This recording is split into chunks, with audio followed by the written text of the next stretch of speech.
Halo, perkenalkan nama saya Ron Jupiter dengan NPM 197111088 di mata kuliah pembuatan naskah digital Universitas Bandar Lampung, program studi ilmu komunikasi.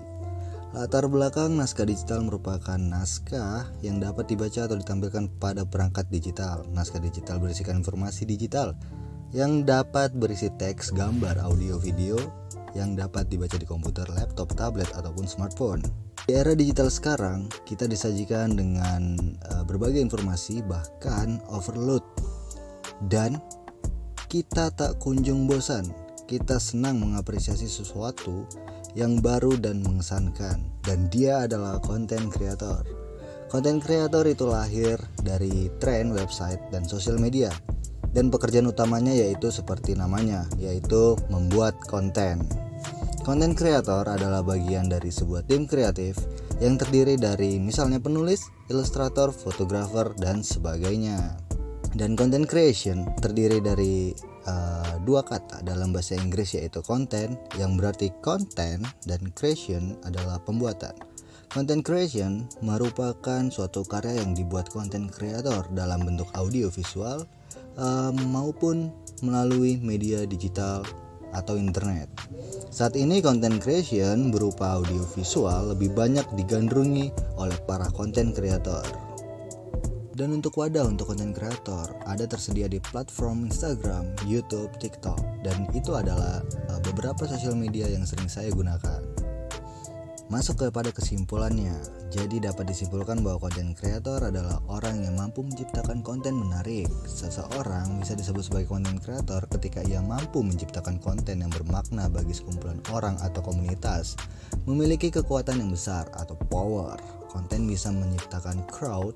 Selanjutnya, crowd adalah bentuk yang sangat strategis bagi dunia sosial maupun marketing. Sesulit apa menjadi seorang konten kreator? Kita bisa memulainya dengan membuat blog pribadi dan membagikan pikiran, ide, dan perasaan kita pada dunia.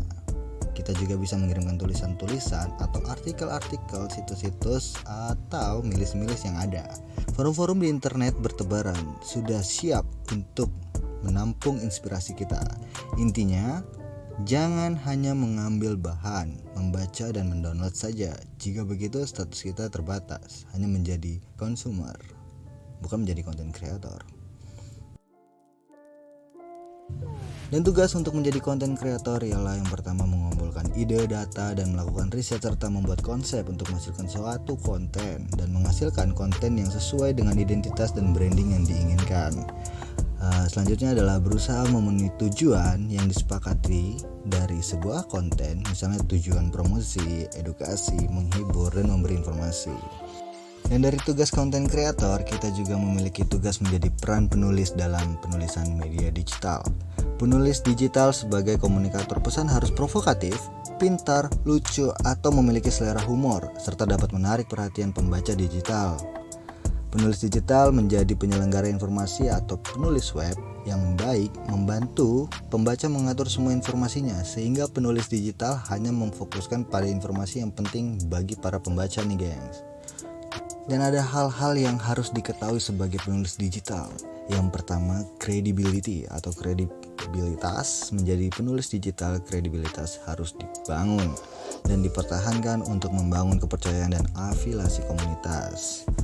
Yang kedua itu adalah bias. Kredibilitas suatu tulisan digital sering dikaitkan dengan kebiasaan di mana perspektif penulis masuk ke dalam tulisannya. Agar suatu tulisan tidak bias, penulis digital harus menyampaikan opini dan kesimpulan sesuai dengan fakta serta menggunakan bahasa-bahasa yang dapat dipahami dengan mudah oleh pembaca.